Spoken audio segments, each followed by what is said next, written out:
अस्सलाम वालेकुम। अब हम देखेंगे हम मार्की रेक्टेंगुलर टूल के साथ कैसे हम बर्ड को रिमूव कर सकते हैं। ठीक है, तो यहाँ पर मैंने रेक्टेंगुलर मार्की टूल लिया है और जो फैदर है मैंने वो सेट किया है 20% पे।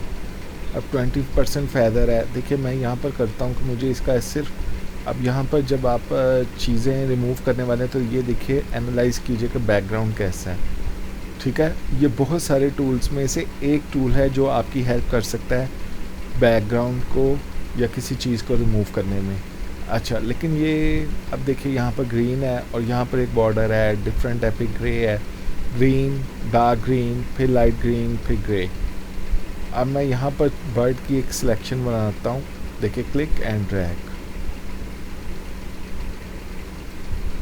अब देखिए सपोज़ अगर मेरी सिलेक्शन ज़रा कम बन गई है तो कोई मसला नहीं, राइट क्लिक कीजिए। ठीक है, यहाँ पर आपको मिलेगी ट्रांसफॉर्म सिलेक्शन। ठीक है, आप इसको बड़ा या छोटा कर सकते हैं अपने अकॉर्डिंग।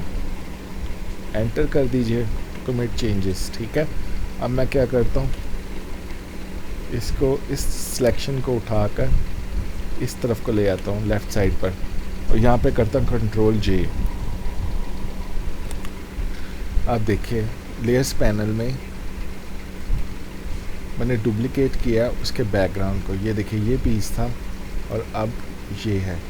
ठीक है, अब अगर मैं इसके नीचे एक लेयर बना दूँ और इसको फिल कर देता हूँ रेड से। ओके, अब देखिए अब अगर ये देखिए ये पीस है जो डुप्लिकेट हुआ है। ओके, अब देखिए ये मर्ज हो गया बैकग्राउंड के साथ। अगर ऐसी कोई सिचुएशन आ जाए आपको नहीं पता चल रहा और वो डुप्लिकेट लेयर पर हो तो आप कंट्रोल टी कर सकते हैं, वो सिलेक्ट कर देगा उस एरिया को जो आपने डुप्लिकेट किया था। तो मैं यहाँ पर कंट्रोल टी करता हूँ और इसको ड्रैग करता हूँ। ये देखिए और एंटर कर दिया टू कमिट चेंजेस। ओके, फिर मैं मेन बैकग्राउंड चिड़िया की लेयर पे जाता हूँ। ओके, यहाँ पे सिलेक्शन बनाई। ठीक है, इसको लेफ़्ट साइड पर मूव किया,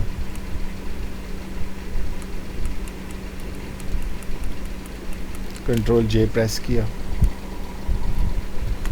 फिर से लेयर्स पैनल में एक नई लेयर क्रिएट हो गई डुप्लीकेट की, ऑल्ट प्रेस किया। जब भी आपने मूव करना है ना तो आपने शिफ्ट के साथ इसको देखिए यहाँ पर ऐसे। ठीक है, अब ये पैचेस में जा रहा है। ओके, अब देखिए यहाँ पर प्रॉब्लम क्या है, कई बार आपको जो इसके एजेस हैं वो स्ट्रॉन्ग लगेंगे तो आप यहाँ पर क्या कर सकते हैं, आप लेयर मास्क यूज़ कर सकते हैं। यहाँ से आप ले लीजिए brush tool, make sure that कि आपका जो फोरग्राउंड कलर है वो ब्लैक है और मेक श्योर कि आपकी जो ओपेसिटी है वो काफ़ी लो पे है, तकरीबन 10-20 के अप्रॉक्सीमेटली होना चाहिए। यहाँ पर आप इसके एजेस पर सॉफ्टली पेंट कर दीजिए ताकि ये मर्ज हो जाए बैकग्राउंड के साथ। ठीक है,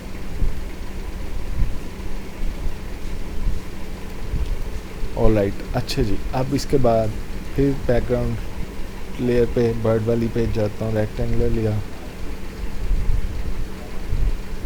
और इस बार ये सिलेक्शन बनाई, कंट्रोल जे किया, duplicate, sorry, control Z, shift से इसे लेफ़्ट साइड पे मूव किया, कंट्रोल जे से डुप्लीकेट किया, फिर शिफ्ट से इसे मेक श्योर कि आपने मूव टूल सेलेक्ट कर लिया और फिर इसको यहाँ पर वापस कर दिया। ठीक है, और अब ये लास्ट पीस है।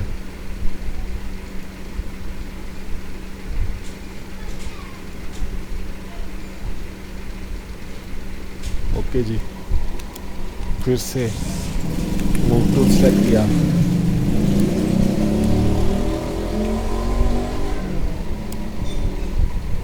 देखिए यहाँ पर गलती क्या की है मैंने।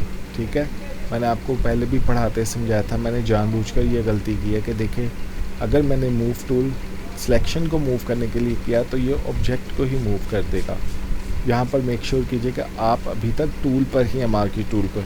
फिर आप सिलेक्टेड एरिया की जो सिलेक्शन है, को जो बाउंडिंग बॉक्स है, आप उसको मूव कर सकते हैं। ठीक है, यहाँ पर कंट्रोल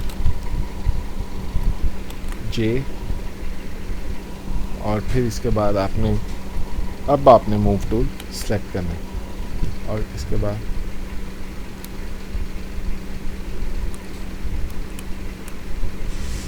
ठीक है। अब देखिए हमारा ये सारा सिलेक्ट हो गया।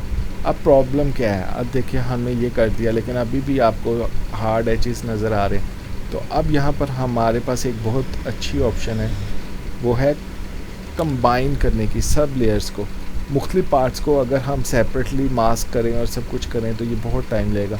तो मैं यहाँ पे क्या कर सकता हूँ, ऑल्ट कंट्रोल शिफ्ट और ई, ऑल्ट कंट्रोल शिफ्ट ई। ठीक है, अब मैं चाहे नीचे वाली लेयर्स को बंद कर दूँ, मेरे पास इन सब लेयर्स का एक कंबाइन पिक्चर आ गई है जो ये है। ठीक है, अब मैं यहाँ पर क्या करता हूँ, एक नई लेयर क्रिएट करता हूँ और मैं यहाँ से लेता हूँ स्पॉट, हीलिंग ब्रश है, हीलिंग ब्रश टूल को सिलेक्ट किया, यहाँ पर ऑप्शन सेलेक्ट किया ऑल लेयर्स।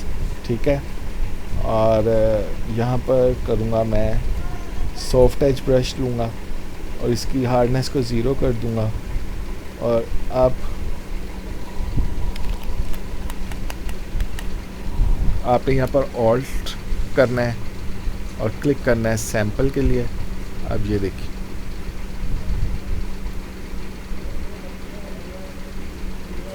ये सीमलेसली आपको करके देगा, और आपने हर बार सैंपल लेते जाना है। ठीक है, ऑल्ट इसकी बिल्कुल सीध में, ताकि ये इसके बिल्कुल साथ में मर्ज हो जाए।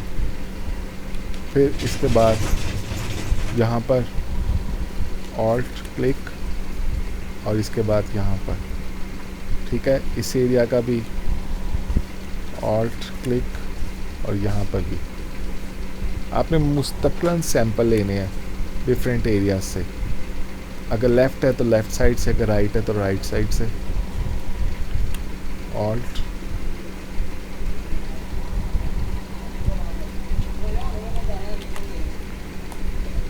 ऑल्ट,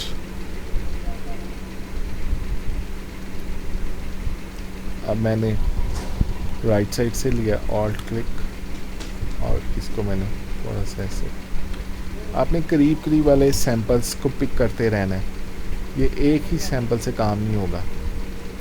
ठीक है,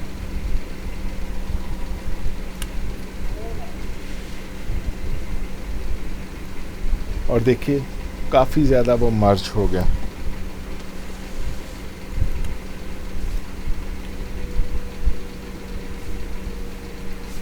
वो लाइन भी उसने ड्रॉ कर दिया जो इस साइड पे थी।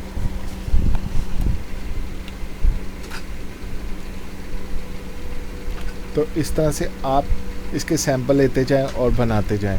मैंने जानकर यहाँ पर रेक्टेंगुलर मार्की टूल और मार्की टूल को सिलेक्ट किया, हालांकि यहाँ पर और भी कुछ ऑप्शंस थी। तो ये भी आप इस तरह से भी ये कर सकते हैं, ये आपके लिए बहुत हेल्पफुल रहेगा। तो आई होप कि आपने इससे कुछ लर्न किया होगा। अभी के लिए अल्लाह हाफ़िज़।